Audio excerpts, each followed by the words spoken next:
Good morning, everyone, and welcome to American Scouser's Morning Coffee or Tea with American Scouser. Wednesday morning, world's greatest dad is here. John is there with the Reckless Coffee. Of course, we're always brought to you by our sponsor, Reckless Coffee over here. Everybody has in their cup. I have in the number one cup because I save my Reckless cup for Reckless Fridays. And number two, Gordo is in the house. What's going on? I did. If you look back in the archives, a couple of maybe it was 2 months ago, I had written in. I got paint pens, and I wrote "World's Second Greatest Dad" on this Reckless cup, but it has since wiped off. So it does. Paint pens don't work. So if anybody out there has arts and crafts tips for me, so I can put that on this cup, let me know. Maybe you could get a custom-made job, Gordo, from like Etsy or something. Yeah, but then I'd have to send it in. I'd be worried that they wouldn't send me the Reckless mug back. That is true, yeah. Ryan says, morning, I'm a nervous Nelly, I guess. Right. Sparky's here as well. Alan, Serzi, good morning to everybody. Good morning to those joining us on Instagram as well. Instagram, Facebook, YouTube, we're all over the damn place. Okay, so we're going to be here for the pre-match. I should be able to hop on, hopefully, as well, but I know YouTube boys are going to be there as well as, hey, Football Flashback is here with your betting tips. And Mohammed is here. Good morning, Mohammed, as well. If by the way, if you have not done so already, if you're watching us on Facebook and stuff like that, or Instagram, give us a minute to head on to YouTube and subscribe there as well. Football Flashback says Connor Bradley gets 2 assists tonight. That's a good bet. That's a good guess. That has really good odds. I think he's pushing it, and this is me reverse jinxing it, so he does it right. But I think he's pushing it. I would go just 1 assist. Football Flashback, honestly. You get none. Yeah, how nervous? So Ryan is nervous. I'm always nervous, so I'm not a barometer for nervousness overall. I mean, I guess my levels of nervousness vary too, from just regular to much default nerves to like I can't focus, eat, or do anything nerves. So what level are you at, John, in terms of nerves? I've barely recovered from the Niners game last week. I've just recovered, and now here I am tossed into the fire again. So I remember last Friday you and I were talking with Anand, and you kind of said that, oh, you guys like kind of think that this is in the bag. As the game got closer, like the nervousness level for me just kind of kept ratcheting up. Like I know we're 2-1 up, but we're still going to an away ground that's pretty tough. So I would say out of a scale of 1 to 10, with 10 being the most nervous, probably an 8 for me. Really? Right? Yeah, 8, and like as kickoff grows closer, it's probably gonna ratchet up to a 9, honestly. See, that's odd. Where are you at, Gordo? Because I feel like, I don't know, because we're up 2-1, so there is not that nervousness of like almost like a 1-game final where if you concede, you're in shit kind of thing. Like we can afford to concede twice kind of a thing. Maybe that's why I'm not, or it could be the 49ers game aftermath from Saturday. We were so rocked that, dude, it took me, like I couldn't even like sleep. I was so wired up. I was wired up because they won and the way they won and stuff. But that game, god damn, man. I don't know if it's because the playoff game, because it was going so south or whatever. But I was like drained. I felt like, I think it was in the post match. They were talking to Bosa or somebody. They were like, how do you feel? He was like drained. I'm like, yeah, me too, brother. I'm like worked out over here. Gordo, what is your level? I'm not. It's one of those things that if we score first, then it's now they've got to get 3 goals, right? So for it to not go to a penalty shootout. So I think that, you get the first goal, that's a huge blow. Like it has to be Fulham that scores first to make it interesting. And I just think, I don't know, maybe I should. Now I'm second guessing, should I be worried? No, I'm like at a 5 because, there's always a chance. I'm always at a 5 because it could ruin your day or your weekend. Like I hate 6:30 games because there's a chance that you wake up and watch us get beat by someone that we should beat. And then not only does it ruin the game or the season or whatever, it ruins your whole weekend. So I'm always at a 5. It ruins the rest of the day for sure. But I'll be honest, and this is why we kind of like started way back with my brother as well. The post-match, when we do the post-match afterwards, if it's that therapy kind of, it's like you lay down and say everything you want to say about the game. It really helps because otherwise I used to drag. I feel like, like years ago, I would drag that shit. I would carry that on my shoulders like all weekend kind of thing, and it would Maybe I need bother to me. do a I feel post like game. after the post match now, I feel like the therapy is done, and I can just walk away from it and continue my day. Yeah. Does it affect you at all, the post match, John? Yeah, it does. I mean, It definitely does. Like ever since I started here at American Scouser, it's been way better in terms of me handling L's. Granted, right, we've been fortunate enough, like throughout this year, that the squad is good. Right, that we didn't really need as much therapy as we probably would have in like a regular year. But it's been massively helpful. I agree because remember the season where we went on this insane run and City went on that insane run as well. And every time you're like hoping to God, right, yeah. that they would drop points, and every time they somehow pull through, like that company goal. If we didn't win the Champions League that year, I felt like I would have been broken as a Liverpool fan. Honestly, Yeah, I get you on that one because I feel like, yeah, I don't know what it is, man. Like some yeah, of those games, I think it just depends on how it happens too. Sometimes you're just pissed off, yeah, and then sometimes you're just like disappointed. But it's good to whatever the feeling is at the time. It's good to kind of like get it out of the system and Has, move on. has anyone gotten 18, over? 19. Yes, that yeah. was just ridiculous. But you know what? That was one of those things where it was. I wish like winning it would be the ultimate thing, but aside from the winning aspect of it, that was a fun as hell season, right, Gordo? Like Oh, over the you mentioned shoulder. like how much you were invested in it. I wish we had won it at the end too, because that would have been a league title. That would mean 10 times more to me than the one that we just kind of like ran away with. Yeah. Oh, 100%. Because I think at one point City was 12 points ahead with a game in hand at that point. But I mean, to pull them back where they're the last 10 games of the season, every game they're like we freaking out. Like if nothing, we ruined their party. It wasn't relaxing for them, and so that's like what you got to take from those points. And just coming up short in that though, it's like, oh, there's no way 18. How do you win your last 18 games and you Yeah, don't win the league? It just doesn't make any sense. I still personally have not gotten over the fact that Steven Gerrard's Aston Villa was 2-0 up on the Uh, final day. I can't even think about that game. Like that's whole. It's just like there was no chance we were going to win the league. this have is you like guys anti-therapy over have you here. guys seen have you guys seen Interstellar? Yeah, yeah, Yeah, yeah. You know the scene with Matthew McConaughey just going like, no, yeah. no, when he takes out Coutinho for whoever that was, when he took out Coutinho, the moment they went 2-0 up, and you're just like, no, Yeah. no. I had both games up. I had two TVs. I pulled our bedroom TV in the living room. We had both games going, and I was like, I don't know why I'm watching this. We're not going to win. There's no chance we're going to win. And my wife's like, just relax, just relax. And then they scored, and I was like, it's City. It'll be 3-1, right? And then they scored another one, and then my wife's like, see, I told you they'll do it. And then I was like, I fed off of her energy that I'm still upset at her about it. Got suckered in this.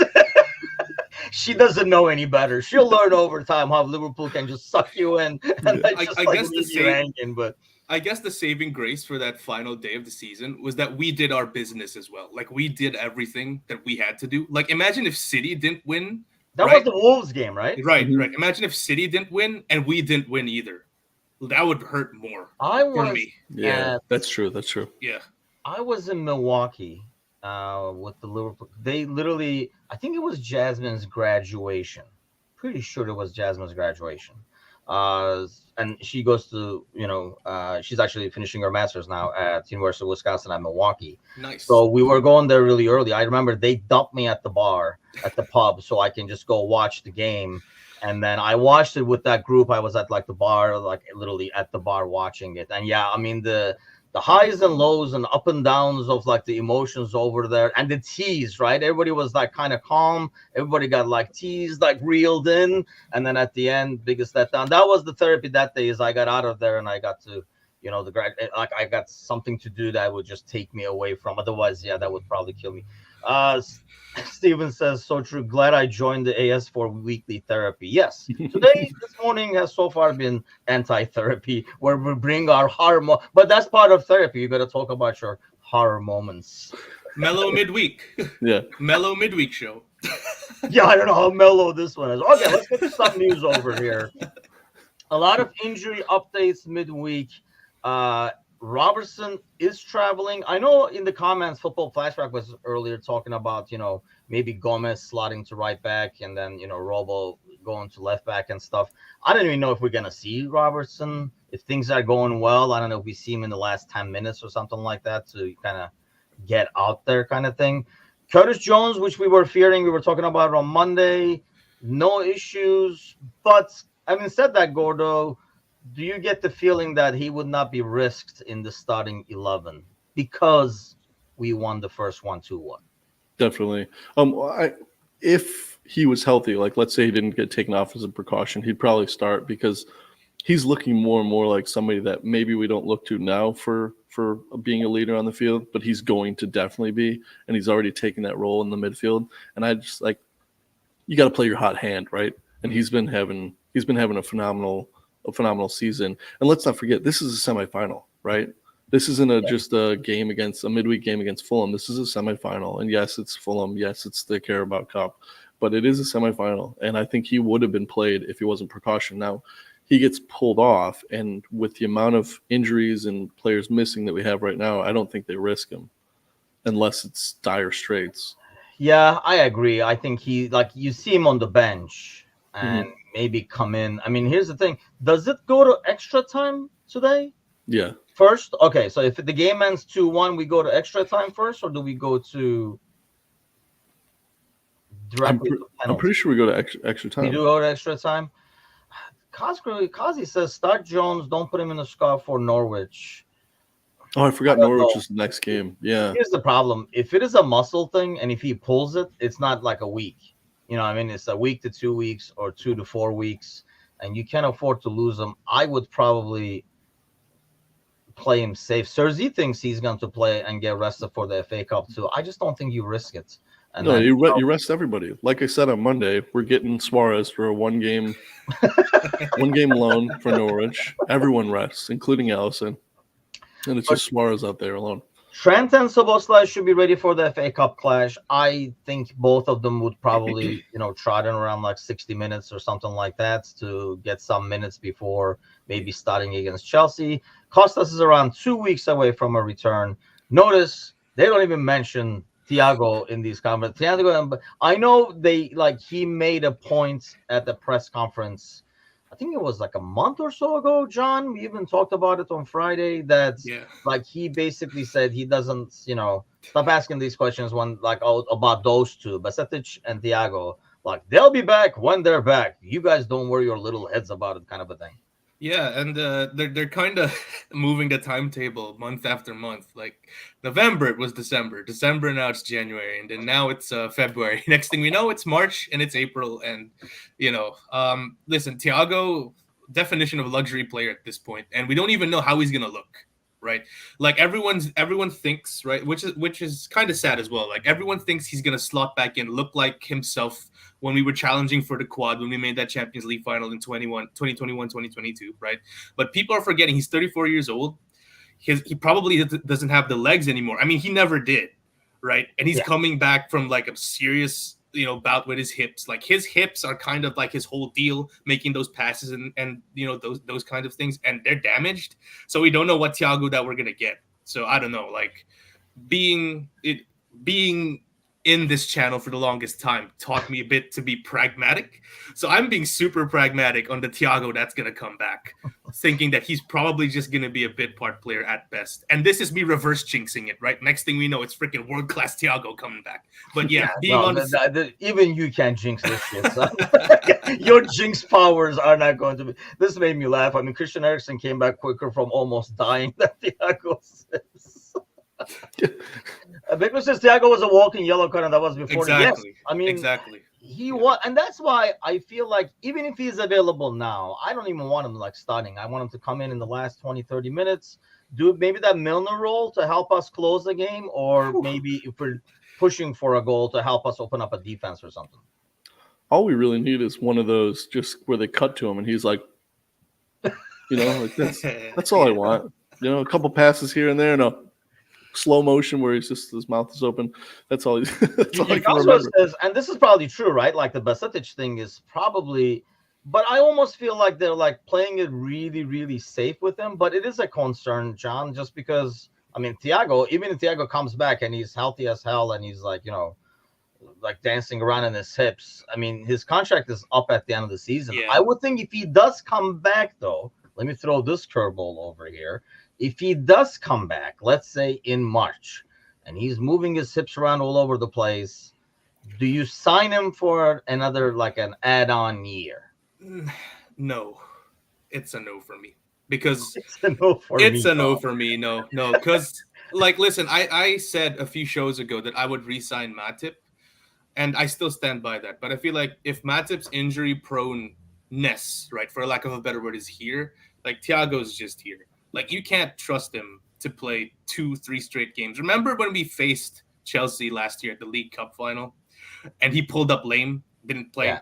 Champions League final, he almost did, right? He yeah. almost did the same, right? So that's listen, he's a great player on his day, but the fact that we're so good right now is because we have a reliable, rotation of midfielders that can stay healthy and deliver. And this is them still getting used to the system. So right now we need players who could be there. Availability has been like such an underrated thing for this iteration of the To Liverpool be squad. fair, though, you look at that midfield, everybody's freaking injured at one point. Right, but then you know, well, yeah, you got me there. But I don't think Thiago should be No, resigning. that's fair. I 34, mean, you yeah, do have depth, I guess, compared to what we had yeah, before. yeah. Gordo, he comes back in March. I mean, if he doesn't come back at all, I don't even know who you're signing at that point. So that's like, I don't think that's even a conversation, like where he's like comes in, like walks into the office at the end of May and be like, I think I'm good. By the way, I know the season is over. I'm assuming like this. The theory is he comes back in March, Gordo, plays a couple of games, and he looks Theory. like, do you sign him to another year? No, because eventually, and I think it's already past that point, Yeah. is when does it become like when you see him in the hallway? It becomes like, hopefully you're feeling better to like, are you fucking ready yet or what? Like, protect the baby. It's our little baby Tiago. Like now you're a grown boy. You're still asking for bottles. Like, come on, let's go. Let's get That's out there. that's a lovely analogy. I love Yeah, I it. mean, Brian says maybe if he accepts a pay cut, and I don't know how much reduce his role could be, I guess, but I know what he means. I mean, you would think Thiago, when he's healthy, would be expecting to start or have a more predominant role. Or no, you're like shaking your head. You think even Thiago knows, even at my best day, even with my hips in a bag, I can Yeah, only give you guys like 20 minutes, 30 minutes. yeah. Thiago knows and probably wants it, Tim. But McAllister does everything Thiago does right now with a fresher set of legs. So, like, if we're being real, aside from being a sub, when's he gonna come in? And Brian, Thiago has no value to the squad, which is a bit harsh. But at this point, can you even argue? Yeah, Because like yeah. he hasn't made one appearance. Yeah, that's not harsh at all. I mean, it's like, Right. I mean, we Like, don't know what happens behind the scenes, right? I yeah, mean, yeah. he's not constant counting the translation skills. We do not know. First of all, he keeps Pacetic company, so that's a big plus. I mean, in the back old days, I remember Brewster was talking about how great it was to have Ox injured at the same time. So, go Yeah, we'll see how shout both out to them Ox turned out. over here and his input to the team psychologically. But I mean, at the same time, Gordo, like Adrian is there too.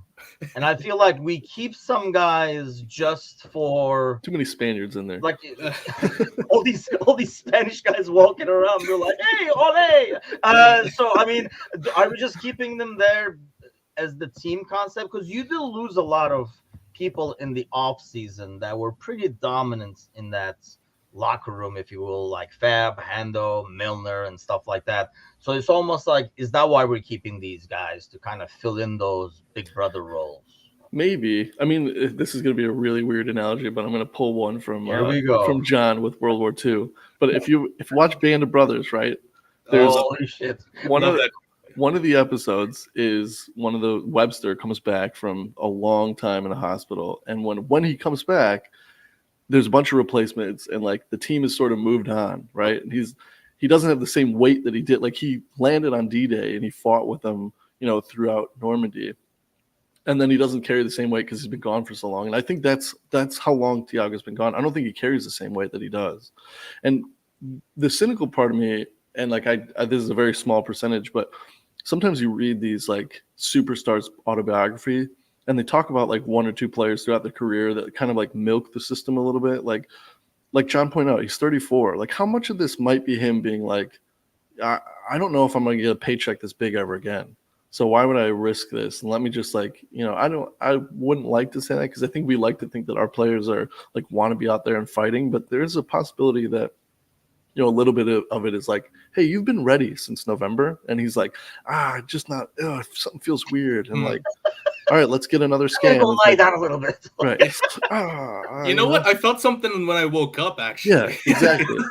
Right, where he's like, yeah, the team's doing well. Like, I don't feel like we're still battling for a quad. Maybe I just ride this out until March until they need me. By the way, you got some nerve, fucking John, saying you felt something when you woke up. Hey, I'm my age, and you see if you can feel anything when you. Hey, I'm starting to feel stuff now, man. My back hurts as we speak. I think I slept the wrong way. So our age issues could be contagious. It's kind of like the pragmatism and the negativity that I get sometimes. It's kind of seeped into me, and I'm kind of thinking about stuff. You don't know, kids. Cersei says the game is leaving him behind now. Just Islanders take him to the farm without anyone looking. I mean, here's the thing. I know what Gordo is saying, but did he ever really have that kind of a role in this squad, John? Like, even when he was playing, and that's a good example, by the way, is Martial, to United, because they were like people who won. They're like, you know what, this is comfy. I mean, did any of us ever feel like he was a force? He was like a dominant thing. I feel like he has that because of the resume. Nothing that he's done there. Like none of the young. I mean, people have seen him. Like all the young kids. Like Bradley's like, oh, I remember you. Like I've seen you, but Bradley probably doesn't remember him playing as a Liverpool player. He probably remembers him more as when he was in Bayern and shit like that. So I think his weight comes from the resume, not really necessarily what he's done. Well, a bit harsh there, Tim. When we were challenging for the quad a few years ago, I think that was primarily because of the dimension that he brought in. Like, he gave something different to that midfield. Like, we had workers, but Thiago was, like, not to sound corny, we had workers, we had hard workers, but Thiago was an artist. So he kind of added, like, a different dimension to our squad. And I think that's what made us a bit more unpredictable then, especially when everyone was fit. Like, we were always banging on about that team. If everyone is fit, we could challenge anyone in the world. And we did to an extent. We didn't win the Champions League. We didn't win the Premier League. But it was just by a small margin. We were there. And I think everyone says Konate was the man of the match of the Champions League final. I actually have Thiago as my man of the match. Because I thought his distribution and keeping us ticking then, setting up wave after wave, in terms of attack, wave after wave, I thought he was really good there. So, yeah, it's a bit harsh. But given his injuries, I can't blame you for thinking that way, to be fair. Maybe it's the age. I can't remember a whole lot of things. But, when I think of Thiago, it's very blurry. I only remember a few moments where you watch Thiago. Yeah. I mean, it's the same as like watching Szoboszlai in the beginning of the season, right? You were like, oh, man, this guy is really good. Like, look at that, and stuff like that. As you watch, maybe like how he brings the ball down and he like swings a pass over there, like, wow, like his range. But it just felt so rare and occasional. Like, how many times did we really put him in the starting 11? The visions of Thiago is more the face that Gordo made earlier, him getting the yellow card, more than me saying, oh, look at that assist he had. I mean, he was always the assist to the assist kind of guy. I understand that. But I don't know where you at with it, Gordo. I mean, I'm not disputing that, he had an impact. His passing was immense and stuff. But I don't see him as, if I listed the names that played a big role in the quad, he's not even in my top 5. Yeah, his creativity broke us out a lot. Like on his best days, he reminded me of those like Timuchin will get this one, but the Turkish ice cream guys, where they just like taking your cone like, oh, hey, what he's talking about. Have you seen this at all, John? I think I have an idea, but Were they I like haven't fuck seen it. with you? Like they kind of like pull it out and stuff. They Like just you know, keep they squeeze handing you it like out the the ice cone, cream. and then I it's see I like, see it a lot on social media where people Yes. video like, yeah, that's there we go. he reminded me of that, where it was just like, you know, which While you're doing your TikTok videos, okay. But the thing with those guys though is just they're like, give me the damn cone. I want my ice cream. well, that was the other team's defense, right? Right. So, but like he did something for the team that we hadn't been able to do until we had him, which was break down buses. That was our biggest Yeah. weakness, and he was always somebody that could like unlock a defense and like spray the pass for the goal. So, but like Timuchin said, like it's a rarity. Like there's not a laundry list of times that I could say like, oh yeah, he was at his best that game. Mostly it was like just small instances within the game. Yes. It wasn't even like, oh, he had a great 90 minutes. It was like he's like it sort of a little bit of like the Ronaldo, like the old Ronaldo on Brazil, like in his last couple of years, where like he could have the shittest game ever and then score the game-winning goal, and everyone's like, yes, Ronaldo. So I think like it was more like flashes in the pan than full 90 minutes. Yeah, I mean, like I say, and when we watch him, I mean, like Sparky says, we signed him after his peak. I think anytime you watch that guy and you were like, oh wow, look at that, you kind of like thinking of the resume too, like brings flashbacks to other stuff that you've seen him do. And yeah, he did help us a few, but I just like I say, I don't have a lot of games I go back to and be like, that was all Thiago, man. Like there are games where you came out of it and you said Mo and you said Mane and you said Bobby, like whatever.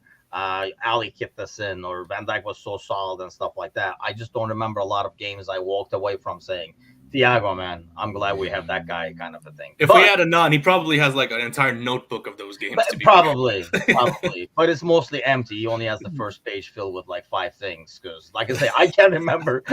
You might be like, oh, that pass he had to handle when he was next to him. Like like when Thiago did those passes. I don't know, maybe because the way he moved the hips and stuff. Like he would do some passes Hendo would do. I'm sure Sparky is gonna go ape shit now in the comments when I say this, but he would do some passes that Hendo would do. Nobody would say anything when Hendo does it. It would be a sideways pass if he's switching wings. When Thiago did it, it was like, oh, look at that vision. He's really moving. And to Sparky's point here, we haven't replaced Thiago yet. We still need a player to unlock the bus. McAllister, what do you guys think? Moving to the 8, potentially? Tamuchin and I had a good conversation on Monday about how I think like he's, especially, we'd have to see more games like we did over the week. Yeah. But that was a solid 6 performance from him. I still want to see him and Endo there at the same time. I just don't know if Klopp does, which matters slightly more in terms of how we put the lineup out there. Because I feel like Endo is good at that too. When he can turn with the ball, or when he receives the ball facing, he can like pass in between the lines. I mean, he's done the assist to assist a bunch of times before, not to mention actual assist. I feel like now, I don't know, I feel like those days are over too, like having one guy. I mean, like, there are only so many Kevin De Bruyne's of the world, right? Like, you don't have that number 10 back like we did back in the day, Gordo, where you'd be like, just find him, get him the ball. He would move around to get open so he can, there was usually like a man-to-man on him to cover him all the time and take him away and stuff like that.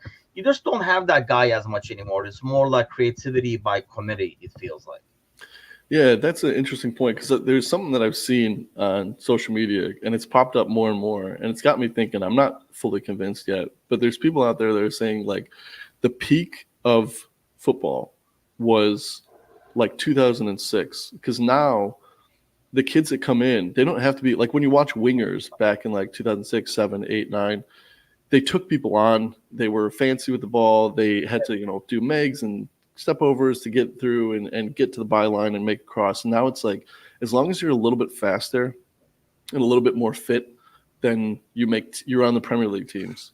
And I'm seeing like more and more of these videos go that way. So I'm wondering, like, is it being phased out? Like, do you guys see that too? Because I didn't give it a thought. I thought the game is becoming even harder than it was, 10, 15 years ago, because of the level of fitness that everybody has. But maybe it's the opposite. Maybe the game's getting, it's just a fitness game. It has nothing to do with skill anymore. What do you guys think?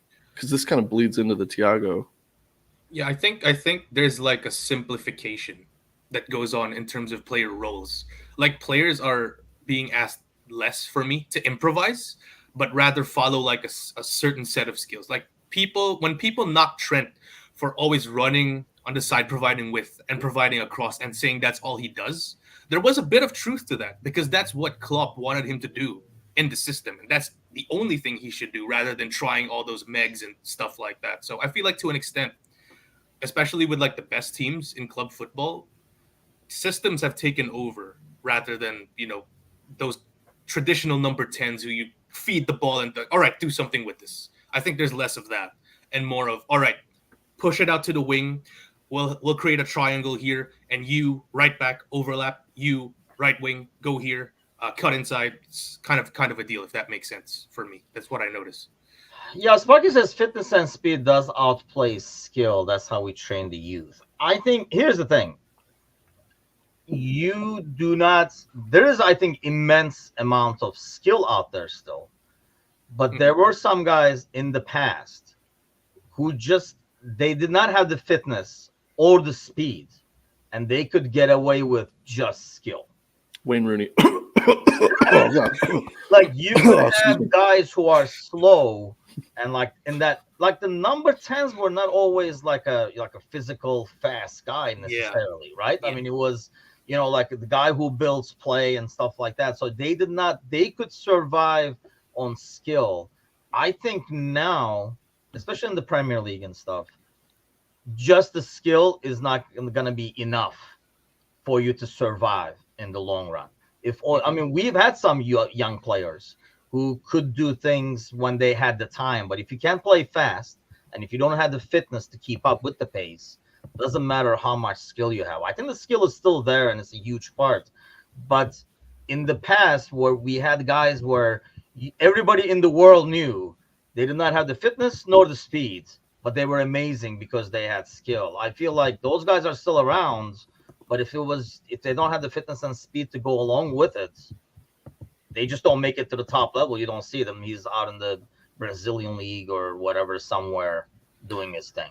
That's interesting because the more that I've been thinking about it, I think it's the opposite, right? Like we saw the emergence of like this super athlete, and at a time when maybe your right and left back weren't physically talented, and so those guys could exploit them by doing these tricks because Yeah. they didn't have the stamina or the speed or the wherewithal of positioning to allow these guys. And now I think like the quality of player of everyone, even your worst players, it Yes. could probably easily have walked into title winning teams of the past because their fitness levels are so high. And I think partially you can have a player who has the work rates, the fitness, and the speeds, maybe not as much skill, and he can Darwin. survive a lot easier. And then a player with skill that does not have the fitness or the speed and stuff. Yeah, I think the former survives more. Like Gordo said, Darwin.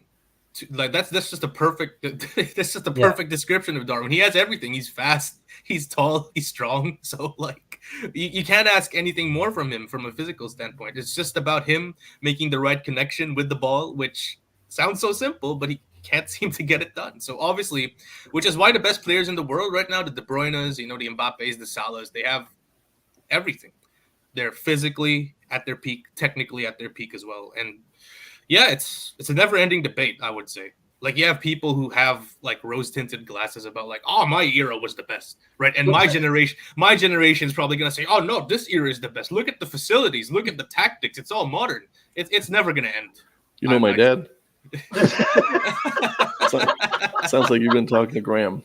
no, I talk about I it with my think. dad loads. We talk about basketball a lot, and he grew up watching Jordan and stuff. So Uh, yeah, so to be fair, I watch basketball right now. I'm like, this is not even like I don't even know what's going on here. It's just like yeah, a bunch of same. one To v be fair, ones all over the place. But same. I mean, like even I think Kevin De Bruyne is a good example. Kevin De Bruyne right now doesn't look like the fastest guy, or like fitness level, work rate wise, he's not up there with some other guys.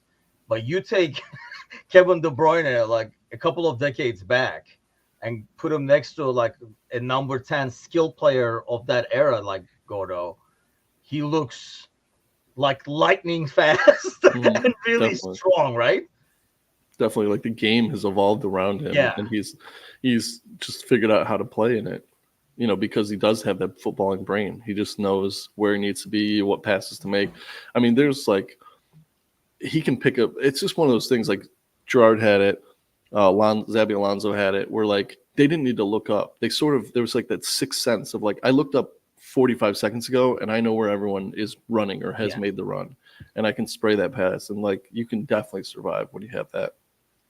Yeah, I watched that shit documentary. I mean, obviously it was about Messi, so they were just like, "Bleh," like drooling on Messi. That was the whole point of the thing. But it was showing about, how as he just like, walks around, which he did in Barcelona.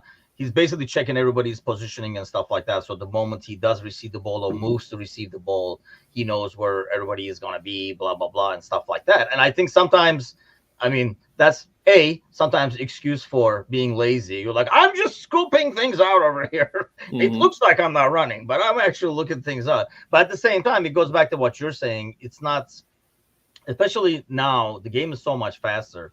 You're not going to always have time to look up and make a pass. By the time you look up, that opening is gone. You're going to have to do some stuff. And obviously, it goes back to like practices and stuff like that. So, true skillful players dictate the pace. Bobby was phenomenal. Thiago had moments. And honestly, like Bobby, I know his top speed was not there. And I think Thiago as well, but they're like really agile dudes, which is like two different kind of like ordeals. It's even different settings in FIFA. Both those guys though had the ability to like when the ball came to them, just a shimmy. They don't even need to touch the ball. It's just a drop of a hip, and then all of a sudden a pocket of space is open. And like those are the players, and Kevin De Bruyne is another one where like the ball comes to them, and even as you're watching the game, you feel like everything's just slowed down a little bit. Yes, but all those dropped hips, and then this is what happens. You drop it once, you drop it twice, and now you're sitting next to Basetic for 6 months. Okay, let's take a look at this real quick, and then we'll do a brief preview of the game. But I thought this was kind of interesting because we talked about Jota on Monday as well. Best shot conversion, obviously, since 03-04. Good old Divock over there at 20.8. Cheating the numbers as usual. Talking about like being clutch. Notice nowhere near that, by the way. Right. Nunez. But I mean, it shows how clinical this guy is. What is his best role to you right now, John? Is he a regular starting 11 dude? Should he be a regular starting 11 dude over maybe Nunez? Or is that the problem? Like the guy he would be over if he was starting is also crucial. Yeah, it's a conundrum for Klopp, because he has a lot of interchangeable pieces. That's the good thing. And the thing with Jota is he can also play throughout the front line. So for me, Klopp can kind of diagnose the opposition. Like, okay, what do we need here more? Do we need someone cutting in on the right? Do we need someone to give them trouble in the middle? And Jota does anything well, like any of those roles well. So for me, it sounds like a safe answer, but I think it's definitely situational. If it were up to me, he'd always be in the starting 11, right? That Sparky says bench is his best position. That's also a good shout if he means what I think he means, coming off the bench, making an impact. Is also great there, right? But for me, it's a starter because, like I said, he's not aesthetically pleasing at all. Like sometimes his touch is like really bad. Sometimes he can't distribute it as well. But there's an increased likelihood that he comes off of the game with a goal and an assist. And for me, production always beats aesthetics every single day. Like a lot of people are going to disagree with me here. But like I said, second best attacker after Salah. So I want him on the pitch at all times, either in the left wing or I'm partial to the middle, to answer your question, Tim. Partial to the middle. Okay. Yeah. Where are you at, Gordo? Let's go. I totally agree with John in the sense that like it's the like Ronaldo. I've already with Brazil, it's like he can have the shit game and then he gets 2 assists and a goal, and you're like, yeah, forget about it, whatever. He can. Sometimes even the last game, he took like one of the shots and there was like a perfect opportunity to just play it across the pit. I forget who it was, if it was Gakpo on the field at the time or if it was Nunez, but it was like it would have been a for sure goal. Well, maybe not if it was Nunez, but. And I'm just like, why did you take that shot? right? Like, I what are you love doing? how sorry, Gordo. I love the subtle Nunez shade every time. I love it. Like it's so the delivery is just so. But I think it's stardom, right? Because I mean, I don't know. Now I'm second guessing myself because that first half this weekend was it was garbage for everybody, right? It It's was like for everybody, yeah. we didn't produce anything. It looked like one of those where we were going to struggle to score, and then next thing you know, we end the game 4-0. It looks like the most comfortable game on earth. Um, yeah, I think it's still stardom. That's what's the weird thing, right? Because despite where we're at, top of the league, and then we're about to play semifinal in a few hours over here in the FA Cup, in the Europe. I mean, in every competition still, going for trophies, but we still really don't know our best starting 11, and it's It's freaking like wild. almost February over here, which is It's wild. crazy to say. I don't even feel like this team has hit the top gear yet. Yeah, because you don't get that vibe like when we were talking about like winning those 18 games in a row and stuff like that. Like I don't get that vibe with this team yet. Yet they, it's almost like, and it feels unfair to keep saying, "Oh, they just find a way to win," because it's ultimately a good team. You don't just keep randomly finding ways to win on a week out basis. Like it happens if it was like a cup game, you can be like, "Oh, it's a cup team. They find a way to win." But I mean, week in and week out, they're finding ways to win. So it's unfair to just keep saying that. It's just odd that in the front three, because everything that you guys could just said about Nunez, maybe except the finishing part, about Jota that you guys just said, you can probably insert Nunez in there minus the finishing parts, in terms of like being better off the bench, like not doing anything for a long time, but just popping in, blah, blah, blah. You know what I mean? Like his first touch not being that good, like a bunch of things that you guys said about Jota. I think you can insert Nunez over there, minus probably the finishing. But obviously, Nunez is a lot more gifted physically. That causes different kinds of problems to people, I think. Not on the dribble, maybe, but so it's odd. Like, I really don't know what our ideal I guess for 11 is. I guess for the sake of discussion, what's your first choice front three, the two of you? Like right now, given the context of the season, if you had an absolute must-win game, who would you start? Obviously, Mo takes the right. There's no question, but it's the other two positions that I'm intrigued at. I saw Bickler in the comments. Can you give us some parameters for the caveats and stuff of this hypothetical? I want to make sure I don't miss anything, right? Well, everyone's healthy. Everyone's healthy. Yeah. Nobody's in AFCON or no one's in AFCON. Okay. We're facing opposition that's pretty much our match, just as good as us. It's a cup final. Those are the parameters. What's the weather like? Weather is nothing like Bournemouth. It's clear. How was Ellison's hair? I mean, these are like all things that we gotta cover. It's slicked back. Okay, it's slicked back. Yeah, remember that his hair then it was slicked back, and then he had the pink New Balance. Yeah, he looked absolutely immense. Yeah, immense. I would probably go right now. I would go Gakpo, Jota, and Salah. Really? Interesting. Yeah, Gakpo in the middle. I think just for the natural position and pace of things, I think I have Diaz in there just by default. I know his performance doesn't justify it, maybe, or like guarantee it, but I probably would say Mo, Diaz, Jota, and then bring Nunez off the bench, and you can bring Gakpo off the bench. Yeah, for me it's Salah, Jota, Nunez on the wing, because I like the fact that if Nunez isn't working out there, you can switch him and Jota, put Jota on the wing, like what we did. Yes, that's fair. I mean, I'll buy that theory. Yeah. I just don't know if Diaz off the bench is as good as any of the other guys we mentioned. In terms of productivity, that's true. I guess if you're thinking about like who you're gonna, you're playing 4D chess here with us, but if you're thinking about who do you yank, right? Like all Gakpo, Nunez are both better coming off the bench than Diaz. Right. So yeah, well, I'm kind of skewed towards productivity, and unfortunately for Diaz, the productivity front for him hasn't been as good. That's fair. Even compared to Darwin.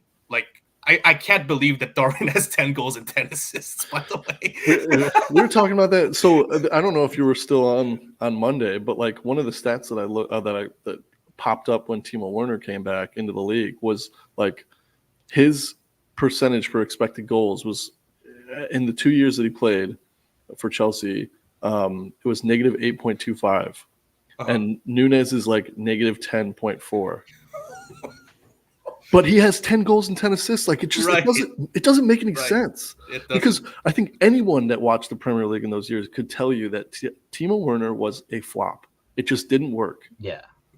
And And so honestly, that doesn't even include like the goal, Jota's goal, our second goal this weekend.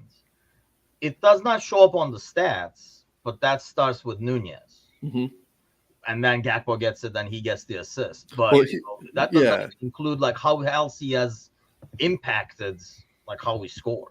Yeah, because he does his work rate. I mean, I've seen him make tackles inside the 6-yard box, and like, wait a minute, what? Who was that? Honestly, like I think it was this last game. I was like, get him out of there. He's gonna like, because I'm always like afraid when strikers are in the box defending because they just don't know. Just get him out. That's insane. It's the tackle inside the 6, and then 4 passes later, he's offsides. That's insane. By the way, that negative 10 figure, like you can just think about the possibilities. Like if Nunez just improves things by like 2%, he'd be high. Right? Like just a 2% uptick. Right now, it's like rock bottom. Yeah. And it's 10 goals, 10 assists. Yeah. Think about it. That's just it's the natural talent that he just cannot, that he can't harness it, right? Like it's just wild. And that's like, when Sparky says Nunez is everywhere on the pitch, I don't know how to take that because that's that can mean anything. And then minus at the same time. Yeah. Because when you go back to what we were talking about 20 minutes ago, if you're making a pass without looking, that's because you expect somebody to be there to be making that run and like to be there in a position and stuff like that. Well, if you don't know where Nunez is, I don't know how how you can like possibly do that. But whatever one thing I know about Nunez, and I say that with Mo as well, to be honest with you. I wish I would see that more out of Diaz. You can have a horrible pass thrown their way. Even if the pass does not go to them, is nowhere close to it, they're going to chase that ball to pressure the defense to force another error and start the counter press that way, as opposed to being like, I was right here. Why didn't you play it short? Like a lot of players do that. They're like, we're not there right here. It's like stuff like that. Whereas I feel like that goal, like that second goal is all him, like challenging for the ball, causing some chaos where Gakpo gets it, makes the assist, which is probably better than really Nunez getting the ball at that situation in some ways because he's going to make the assist. Having said this, before we go, because like I say, we're going to be here for the pre-match, and we figured it would be like never a shorter show somehow. But real quick starting 11 predictions, and then we'll find out if you're right in about like 3 hours or so over here. So start with you, John. Starting 11. Obviously, he's going to go Kelleher. I want to go Allison, man, but he's going to go with Kelleher. Bradley, I think, retains his place. Bradley and Gomez retain their places. I don't know if this is what I want, right? I don't know if Klopp's necessarily going to do it, but I want Konate to start over Virgil. I don't know. And Virgil, sorry, not over Virgil. Konate and Virgil. Midfield, I get the whole Jones argument. And, I've been harsh on Gravenberch, but I still look forward to him making up for everything. So I'm going to start him in the Jones role, Gravenberch, Elliott, and McAllister. Right wing, I'm going to go with Gakpo, middle, Nunez, and then Diaz on the left. Jota comes in as a super sub. Yeah. I honestly think we might see Ellison over here and have Keller play against Norwich. I'll throw that curveball in there. Klopp likes to stick with the goalies. I can see Kelleher starting. I wouldn't be surprised. Then would Ellison start the FA Cup match against Norwich instead? Probably. Yeah, I would say. Okay. I figured like that would be Keller for sure. Because it has never mattered about the opposition. It's always been the competition, right? The only one that's been weird has been the Europa League, and that's because it's kind of like it's not like a major competition, so you can get away with playing both of them. And that will probably change, I think, as we advance in the different rounds. So I think in the group stage, it was just like, whatever, let's just show up over there. Even if we have lost points and it's like, whatever, kind of an ordeal. But go to starting 11. Go for it. Honestly, probably everybody that John said, except I'd switch out Jota and Nunez. Just ride the wave, or even you said Diaz, didn't you? Yeah, Maybe Lampard. stop both Nunez and Jota. Be like, all right, here's you. You know, a lot of people. I don't know if he's saying this, but a lot of people say like all he needs is confidence. Well, he scored 2 goals, so let's see what it takes. The Gravenberch, I can see the midfield. I can see that those three in the midfield. The Gravenberch scares me a little bit because of it is a big game, right? Yeah. Because Yeah. like it is, we're going away from home, and Fulham. This is probably their one chance at silverware this year, so their fans are going to be up for it. It's going to be Wednesday night under the lights. So if you don't start the game correctly and put it to bed early, or at least take the crowd out of it early, Mm. it could get it could be a very hostile 90 minutes. But it would be a fantastic game for him to recatapult his season with us, right? Like he Yeah. puts in a solid 90 minutes and he's just a workhorse. And maybe he makes a couple of mistakes, but they don't lead to goals or something like that. That definitely boosts his confidence. And, he seems the kind of guy that he reminds me of like an NHL goalie where like all he needs is a couple of good plays to go his way, good passes or like a good tackle, and then that gees him up for like the rest of the afternoon. But So that's kind of like a sign of confidence, though, right? You need that to kind of sure, get going. sure. Um, yeah, I like that midfield. I think that's what it'll end up being, and then he will get his shots, and I think he deserves it. I mean, we've seen glimpses of it. I just don't know. Maybe he's not as good coming off the bench. I mean, we've talked about some players that are great coming off the bench, and some players just are not. So maybe he'll do better in the starting role, which he hasn't gotten a lot of, chances to start from the get go. So maybe that will help his cause. The front, I think I do want to start with Nunez because I want to have Fulham have some fear of somebody running behind them. You don't have Mo to be able to do that, right? Like play the long ball suddenly behind and stuff. I think that's why you need Nunez out there to put some fear on Fulham as so that they can push up too high, afraid of Nunez's pace. But early score predictions. Wait, breaking news: Spurs owner pleads guilty to insider trading. As long as he takes Richarlison to jail with him. I'm